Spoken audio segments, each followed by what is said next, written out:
ಜಗಜ್ಯೋತಿ ಬಸವಣ್ಣ ಭಕ್ತಿ ಭಂಡಾರಿ ವಿಶ್ವಗುರು ತಮ್ಮ ವಚನಗಳ ಮೂಲಕವೇ ಸಮಾಜದಲ್ಲಿ ಬಹುದೊಡ್ಡ ಬದಲಾವಣೆ ತರಲು ಬಯಸಿದ ಜನರಲ್ಲಿ ಜ್ಞಾನದ ದೀವಿಗೆ ಹಚ್ಚಿದ ಮಹಾನ್ ಮಾನವತಾವಾದಿ. ಕರ್ನಾಟಕದ ಪಾಲಿಗೆ 12ನೇ ಶತಮಾನ ಎಂಬುದು ಬಹಳ ಮಹತ್ವದ್ದು. ಸಮಾಜದಲ್ಲಿ ಬಹುದೊಡ್ಡ ಬದಲಾವಣೆಯ ಹೊಸ ಚಿಂತನೆ ರೂಪುಗೊಂಡ ಕಾಲವದು. ಕನ್ನಡ ಸಾಹಿತ್ಯ ಮತ್ತು ಸಾಂಸ್ಕೃತಿಕ ಇತಿಹಾಸದಲ್ಲೇ ವಿಶಿಷ್ಟವಾದ ಕಾಲಘಟ್ಟವದು. ಸಾಮಾಜಿಕ ಅಸಮಾನತೆ, ಜಾತಿ ವ್ಯವಸ್ಥೆ ಸೇರಿದಂತೆ ಹಲವು ಅನಿಷ್ಟ ಪದ್ಧತಿಗಳು ಆಚರಣೆಯಲ್ಲಿದ್ದ ಈ ಕಾಲದಲ್ಲಿ ವಚನಕಾರರು ತಮ್ಮ ಸರಳ ವಚನಗಳ ಮೂಲಕ ಸಮಾಜದಲ್ಲಿ ಬದಲಾವಣೆಯನ್ನ ತರಲು ಪ್ರಯತ್ನಿಸಿದ್ದರು. ಜಾತಿಯ ಹಂಗಿಲ್ಲದೆ ಎಲ್ಲ ವರ್ಗದ ವಚನಕಾರರು ವಚನಗಳ ಮೂಲಕ ತಮ್ಮ ಹೊಸ ಚಿಂತನೆಗಳನ್ನ ಕಟ್ಟಿಕೊಡುತ್ತಿದ್ದರು. ಈ ಮೂಲಕ ಜನರಲ್ಲಿ ಜಾಗೃತಿಯನ್ನ ಮೂಡಿಸುವ ಕೆಲಸವನ್ನ ಇವರು ಮಾಡ್ತಾ ಇದ್ರು. 12ನೇ ಶತಮಾನದ ಬಹುದೊಡ್ಡ ಸಮಾಜ ಸುಧಾರಕರು ಬಸವಣ್ಣನವರು. ಬಸವಣ್ಣನವರ ಸಾರಥ್ಯದಲ್ಲಿ ನಡೆದ ಸುಧಾರಣೆಯ ಪ್ರಯತ್ನ ಒಂದು ಸಾಮಾಜಿಕ ಚಳುವಳಿಯಾಗಿ ರೂಪುಗೊಂಡಿತ್ತು. ಇವರ ತತ್ವ, ಆದರ್ಶಗಳು, ಚಿಂತನೆಗಳು ಇಂದಿಗೂ ಪ್ರಸ್ತುತ. ಇದು ಜೀವನ ಪಾಠವೂ ಹೌದು. ವಿಶ್ವಗುರು ಬಸವಣ್ಣನವರು ಹಾಕಿಕೊಟ್ಟ ದಾರಿಯಲ್ಲಿ ಸಾಗಿದರೆ ಜೀವನ ಸುಖಮಯ, ಸಮಾಜವೂ ಸುಂದರ. ಕಾಯಕವೇ ಕೈಲಾಸ ಎಂದು ಕಲಿಸಿಕೊಟ್ಟವರು ನಮ್ಮ ಬಸವಣ್ಣನವರು. ನಮಸ್ಕಾರ ಸ್ನೇಹಿತರೆ, ಎಲ್ಲರಿಗೂ ಮಾನು ಮನೋಜ್ ಕನ್ನಡ ಯೂಟ್ಯೂಬ್ ಚಾನಲ್ಗೆ ಸ್ವಾಗತ.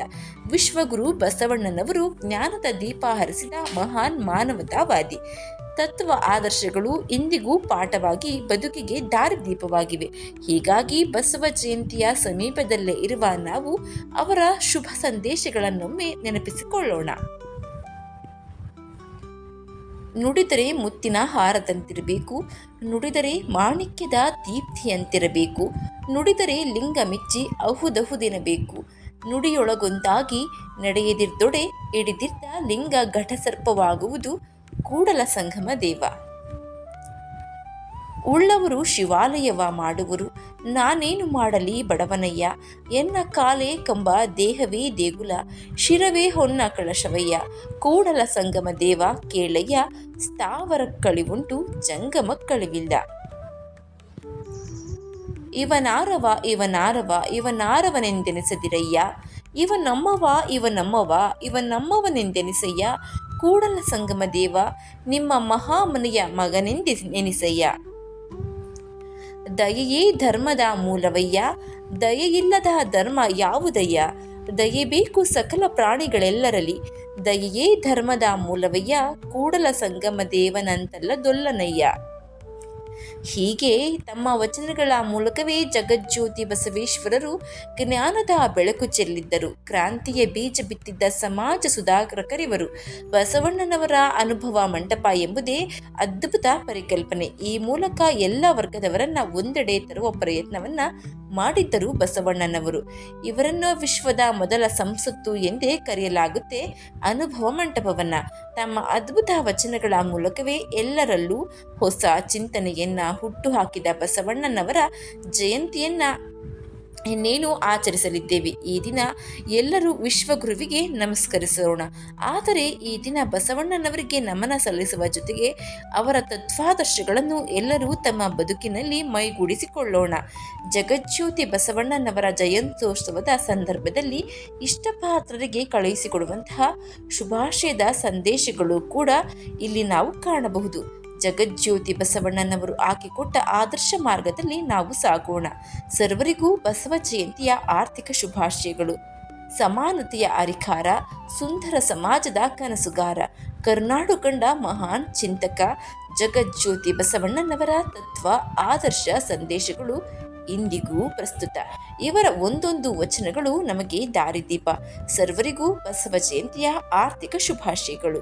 ಬಸವಣ್ಣನವರು ಸಮಾಜದಲ್ಲಿ ಹೊಸ ಕ್ರಾಂತಿಯನ್ನು ಮಾಡಿದ ಶರಣರಲ್ಲಿ ಅಗ್ರಗಣ್ಯರು. ಸಮಾಜದ ಅಂಕುಡೊಂಕುಗಳನ್ನು ತಿದ್ದಿ ಅರಿವಿನ ಕಿರಣ ಬೀರಿದವರು. ವಿಶ್ವಗುರುವಿನ ಒಂದೊಂದು ವಚನವೂ ಎಲ್ಲರ ಬದುಕಿಗೂ ಆದರ್ಶ, ಸ್ಫೂರ್ತಿ. ಜಗಜ್ಯೋತಿ ಬಸವಣ್ಣನವರ ವಚನಗಳು ಸದಾ ಕಾಲಕ್ಕೂ ಪ್ರಸ್ತುತ. 12ನೇ ಶತಮಾನದಲ್ಲಿ ಜ್ಞಾನದ ಬೆಳಕು ಹರಿಸಿದ ವಿಶ್ವಗುರುವಿಗೆ ಭಕ್ತಿಪೂರ್ವಕ ನಮನಗಳು. ದಯೆಯೇ ಧರ್ಮದ ಮೂಲವಯ್ಯ, ದಯೆಯಿಲ್ಲದೆ ಧರ್ಮ ಯಾವುದಯ್ಯ ಎಂದು ಸಾರಿದ ಮಹಾನ್ ಮಾನವತಾವಾದಿ ನಮ್ಮ ಬಸವಣ್ಣ.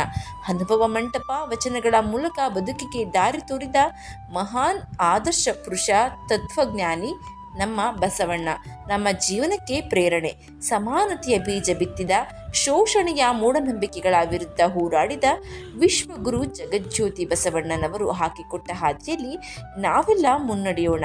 ಬದುಕಿಗೆ ದಾರಿ ತೋರಿದ ಕ್ರಾಂತಿಯೋಗಿ, ಜಗತ್ತಿಗೆ ಜ್ಞಾನದ ಬೆಳಕು ಚೆಲ್ಲಿದ ವಿಶ್ವಗುರು, ಕಾಯಕವೇ ಕೈಲಾಸ ಎಂದು ಸಾರಿದ ಬಸವಣ್ಣನವರು, ಸಮಾನತೆಯ ತತ್ವ ಸಾರಿದ ಭಕ್ತಿ ಭಂಡಾರಿ, ಸಾಮಾಜಿಕ ಕ್ರಾಂತಿಯ ಹರಿಕಾರ, ಅಂಧಶ್ರದ್ಧೆಗಳ ವಿರುದ್ಧ ಧ್ವನಿ ಎತ್ತಿದ ಮಾರ್ಗದರ್ಶಕ, ವಚನಗಳ ಮೂಲಕ ಜೀವನಾದರ್ಶಗಳನ್ನು ಬೋಧಿಸಿದ ಮಹಾನ್ ಚಿಂತಕ ಬಸವಣ್ಣನವರು.